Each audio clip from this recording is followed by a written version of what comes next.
everyone, Tori the Crafty Girl here, and per special request, today we're going to do a very fast, beginner-friendly project using our 22-pin circular knitting machine. For this tutorial, I'm going to go through the whole process, so if you're brand new to the circular knitting machine, this is a great video for you to start out with. I'm going to show you how to cast onto your machine using waste yarn, as well as how to cast off the machine using waste yarn. We will not be using crochet. Instead, we're going to be using a darning needle and just whip stitching the project closed. So it'll go so quickly. For this particular project, like I said, I'm using the 22-pin circular knitting machine. I'll be using this Addy style right here, but if you have another version like this Centro rabbit ear version here, you can use that as well. If you have a bigger machine like a 32-pin mushroom house or bigger, you could also use that. It really depends on your personal preference. So you may have guessed the project from the link that we are working on, but we are going to be making scrunchies.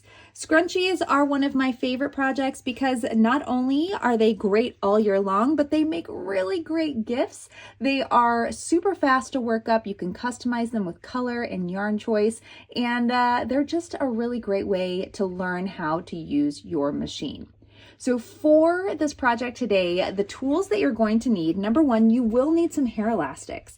Use whichever you are comfortable with. Just keep in mind, since they are going to be scrunchies, they do need to be pretty strong. So this selection that I got right here, these are actually from the Dollar Tree. And I've been using these for a while. What I like about them is that they do come in different colors. So depending on the yarn color itself, it can be a little bit more hidden in there. They also hold up pretty well. I haven't had any of them break, but use an elastic that you are comfortable with and familiar with. Just, you don't want your work to go down the drain. You'll also need a pair of scissors, a darning needle,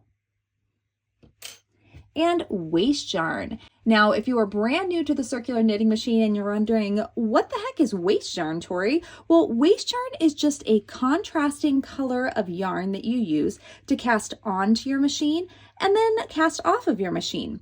Now, it's not used for every project, but I tend to use it on a regular basis because what it does is it tightens up those seams on the beginning and the end, and it really gives you a really clean, professional finish. So that is why I use waste yarn, and you do want to have, like I said, enough to cast on and cast off of your machine. I do recommend having 2 different colors, and I'll tell you why in just a moment. Again, we're going to go through this whole process beginning to end, and I'm going to bring you along for the journey. So when it comes to beginning your project, you are going to cast on with your waste yarn. And what we mean by cast on essentially is we're going to start the project. We're going to start getting the machine ready to use. So I'm going to start with this yarn right here. This actually is the yarn that came with one of my machines. I don't remember which one, but it did come with a selection of yarn. It works really well as that contrasting color. Now the yarn I'm going to be using today is another chenille. I really love chenille for these scrunchies. They stay in my hair really well. I have fine hair, so scrunchies tend to slip out, and these just grab on and work really well. Also, they work so easily in our knitting machine. So to cast onto our machine, and when we say cast on, we mean we're going to start the process. So there is a very specific way you have to cast onto your machine. If you don't do it, then your machine will just continue to fall out. All of your loops will fall out and you'll wonder what you're doing wrong. So how we're going to do this is we're going to take our little yarn tail here and stick it in the center of our machine. Now you'll see on this particular machine right here, you have these black pins on the left, and then the rest of the pins are going to be white. On the Centro, it's a little bit different. You only have one black pin and then the rest of them are white, but it is kind of an indicator pin that lets you know that, hey, this is the beginning or end of the row.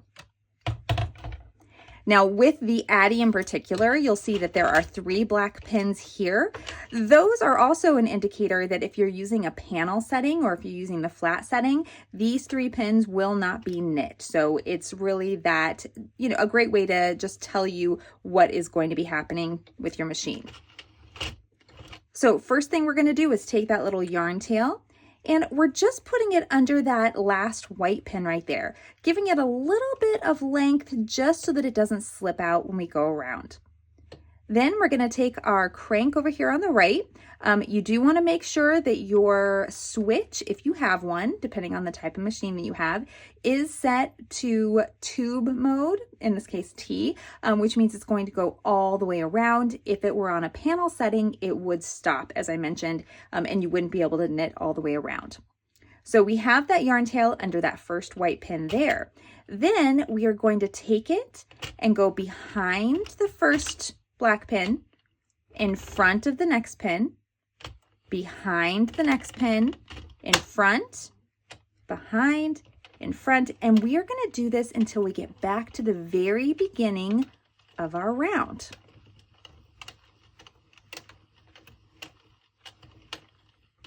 Now you'll see when we get back to the round, we get a little, hello, here's our yarn tail. Just make sure that that is pushed all the way down. And now what you want to do is you're going to take the rest of this working yarn and you're going to place it in your yarn guide or your yarn feeder. And that's going to hold it in place. So now that we have done that first round with casting on, okay, front, behind, now we're just going to knit a few rows just in a standard method. So we're just going to continue around. And it's okay to be slow. You don't have to be fast at this. So we just went around another round. Let's go around another round.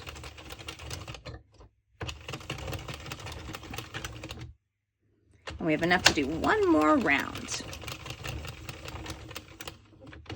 And we're back to that white pin. Now I do recommend if you're just starting out to do at least 5 rows, because what happens is sometimes that waste yarn can unravel and then you may lose your stitches. So at least 5 rows. Now I'm going to show you another really awesome best practice. So we're going to take that yarn tail, place it in the center. We just set up our machine. It's ready to go. You could start with your working yarn right now and begin the project, but I'm going to give you one more tip, as I said. So because this bottom yarn down here, when you cast on, it does things a little differently. It kind of locks it in place for that first round. So when you go to take it off of your project, it's a little bit challenging. It doesn't just unravel as easily as the cast off waste yarn. So what I recommend is using a ripcord, or I've heard other terms for it, but essentially it's one additional round of a contrasting yarn to your project, as well as to the first waste yarn. So we're going to take our yarn tail, we're going to place it in the yarn guide, and you only have to cast on when you're starting the project. You don't do that in the middle of a project. So now we have this yarn tail here, and then we're going to hold on to the previous yarn tail. Okay, see how I have both of those in my hands? And we're just going to pull it a little. We're just going to give it a little bit of tension here. Then we're going to make sure that it gets caught under this pin, so make sure that it slips under there. Once that happens, you can release. You don't need to hold on to these anymore. And instead, now you can come back and then just knit around one time till you get back to that pin again. And here we are. Now we'll take that and place that in our center. And again, the reason we did that, I will show you at the end, but what it does is it allows you to pull off this waste yarn just by releasing it with that one contrasting color, instead of having to cut it off, which I've seen a lot of people do, and that creates a lot of waste, and we don't want waste. We want to be able to reuse, reduce what we put out there in the world, so this is a great way to do this. All right, so now it's time to add our yarn. Now, before you do that, if you have a row counter, now is the time to set that to 0. So with a lot of those machines like the Centro right here, it does not have a row counter, which means you need to keep track somehow. You can use tools like this. I really love something like this, just a little quick electronic, tap, and it keeps track of your row counts for you. You could also go old school, which is what I typically do, as you can tell, and you can put your counts with a piece of paper and a pencil. But I have a row counter on my Addy, so we are going to, down here, put that back to 0. Now we are ready to begin. So this is our working yarn. So for this particular project, you don't need a lot of cast on yarn in the tail. For some projects, you will need a really long tail. It just depends on what you're going to be using it for. Maybe it's to join pieces together, possibly doing crochet on the bottom. Whichever techniques you're going to be using will really depend on how long your tail is. For this project, for the cast on tail, we'll just leave it pretty short, especially when you're starting out. Leave it a little bit longer. Again, we don't want it to slip out on accident. Kind of a good rule of thumb is just if it touches the bottom, you're good. So now we're going to take our yarn and we're going to place it in the yarn guide. Now for this particular yarn, I found that I can't put it all the way through. This is a little bit thicker. So what we're going to do is we are going to actually put it in the top guide instead of coming out of the side. And again, that'll make things a lot easier. It won't make our machine jam up, and it will just make the process so much smoother. All right, so now we have our row counter set to 0. We're gonna hold on to the yarn tail that we just finished with in that cast on row. And then we're gonna hold on to the yarn tail at the same time, giving it tension. And then just making sure that it gets pulled under that pin. Once it's there, we can let go. Now for row counts for this project, really it is personal preference. So with these here, this little small one with the little bit smaller chenille, I did 16 rows and it was still pretty small. With these thicker yarns here, I believe I did 14 rows, which I really like 14. I think this is kind of my sweet spot, but you can do anything from like 12 to 20. Really, again, it depends on personal preference, but we're gonna do 14 rows because I do like to wear matching scrunchies and have space buns. So we're on 0, and now all we're gonna do is, again, the first time you go around, go slowly, okay? So we're gonna go all the way around, just making sure when you're doing this, you're making sure that the loops that are over here on the left-hand side fall all the way down. Okay, that's gonna be really important. Also, something I do a little differently is I hold on to the yarn in my left hand. Now, you don't have to do that. In fact, with these Addy machines, you can find these little tensioners right here. The Centros and other machines have tensioners here. Okay, so it's kind of like an extra set of hands that hold it for you. They're not necessary. I like to touch the yarn and feel the tension that's happening on my machine. But you can also find these. I think I got these on Amazon. And if I can find them, I will link it down below so you can see. They weren't expensive. I think it was like $10 for 2. And I think someone just probably made them on their 3D printer, but it just slides right in here if you wanted to use one, and then it holds your yarn. But I do not need to use that. So instead, like I said, I'm just gonna hold it in my hand. So we're gonna come around, again, making sure that all that yarn pops down, and we just completed our first round. So now that we have done 1 row, we're gonna keep going and we're gonna do 14. So let's just go ahead. And because this is a little bit thicker yarn, what you will see a lot of, or what you may see a lot of, is that the yarn may try to stay up on those pins. So you might have to just pop it down a little bit. If you're knitting and your machine starts to seize up a little bit, do not force it. You will break your handle off. So come over here, because typically the problem is that your yarn just gets bunched up on one of these pins to the left of the yarn guide, and just make sure that is pushed down. But again, don't force it because that will ruin your machine. And see how it's pushed up right here? Just take your thumb, pull it on down.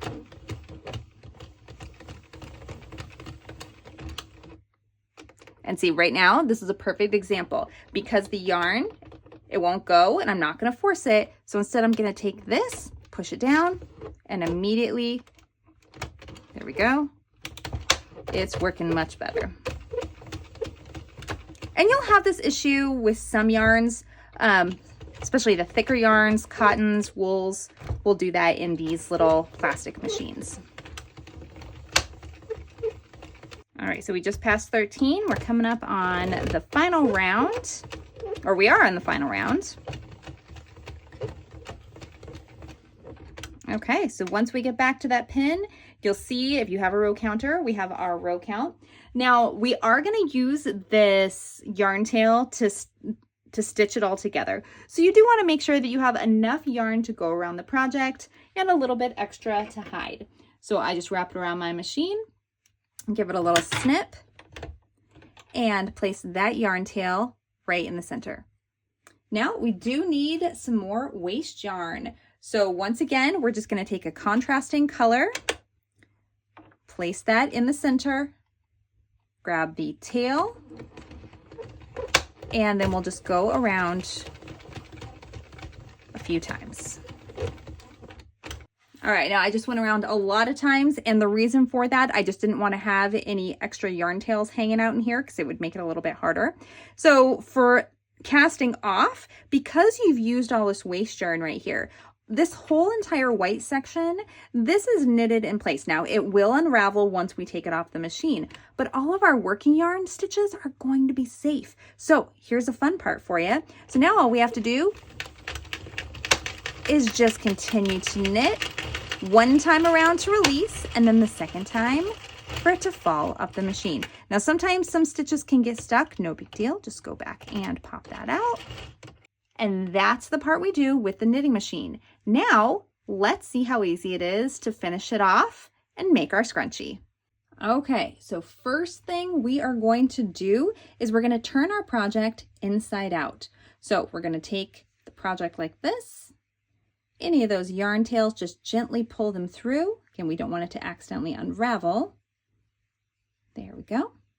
And then the next part we are going to do is we're going to give it a little stretch. So we're just going to pull it right here.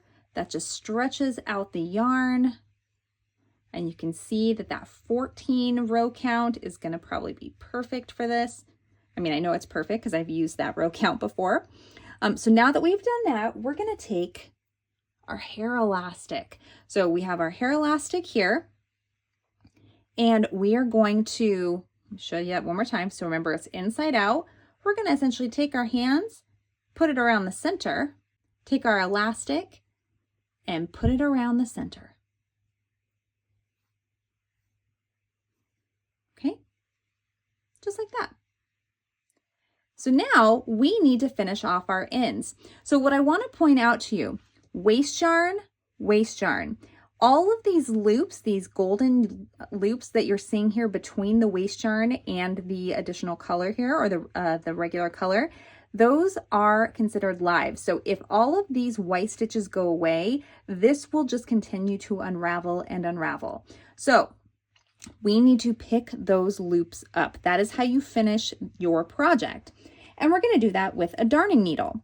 Now, for those of my crochet folks out there, you can definitely use crochet. In fact, I am a crocheter, so I do a lot of my finishes for knitting machine work with crochet. But for the project that we're working on, I actually find that doing just a simple whip stitch really hides itself in the project and works so well. Again, another reason this is a great beginner-friendly project. So now, what we need to do is we're going to line up so you can really see clearly where that waste yarn is here and where that waste yarn is here. There's kind of a little hole on each side. So we're going to line those up together. Once we do that, we're going to pick up a loop on this side, and then we're going to go to the other side and pick up the loop. And we're just going to pull that through. Tighten it up a little. Then we're going to come back to this loop, come over to this side, and then pick up the next loop. Don't forget any loops. If you accidentally miss a loop, then again, it will come unraveled. So we're going to pull that, and I'm going to make them pretty tight. So then here's this loop on this side, and we're going to come over here and pick up that loop.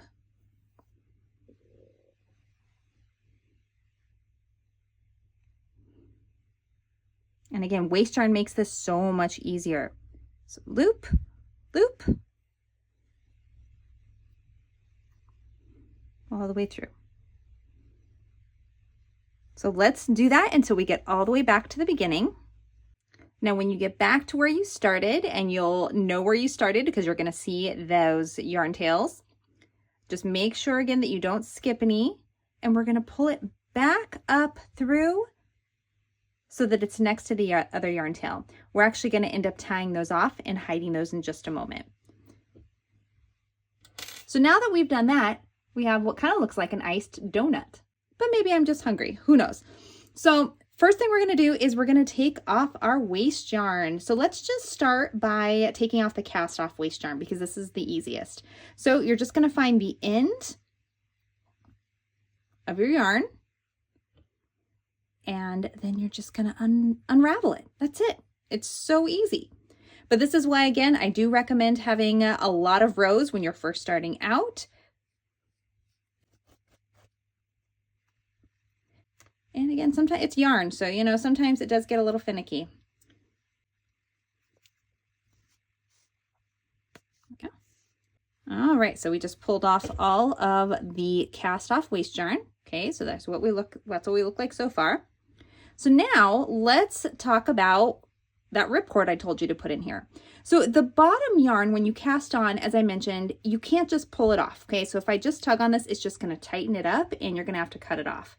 So some folks do like to go in and just pull out, okay, individually as you go around. I am not that person.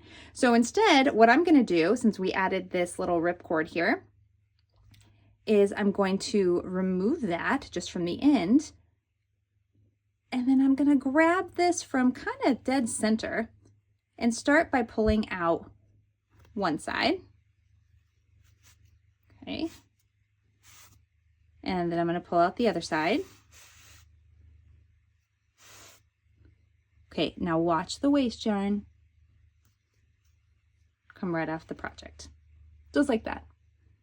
Easy peasy.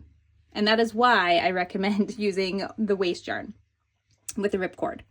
So now the last couple of steps we're going to do, we are going to take our yarn tails and we're going to tie them in a double knot. Okay, making sure they're secure. Make those a little bit shorter. And then we're going to use our darning needle and we're going to hide it in our work.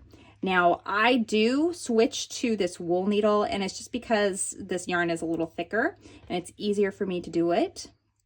So I'm just going to take those two yarn tails and essentially I'm just putting it in the center of our work. I'm hiding it dead center. And then I'm going to cut off the extra. And then when I stretch it, it'll fall right into the work, just like that. Now we're almost done. We're almost done. We have one more thing to do just so that your project looks nice and works the way you want it to. So the last thing we're going to do is we're going to take this edge that we just stitched together with the whip stitch, and we're just going to wiggle it around till it's in the inside of our project. You'll see what a difference that makes. Once we move that stitching to the inside, here's our scrunchie. That's it. And that's how easy it is to make a scrunchie using your circular knitting machine. Don't forget to like and subscribe, and add a comment below. Let me know what your favorite project to make with the circular knitting machine is, as well as any special requests that you have. I'm always open to new ideas. So until next time, everybody, see ya!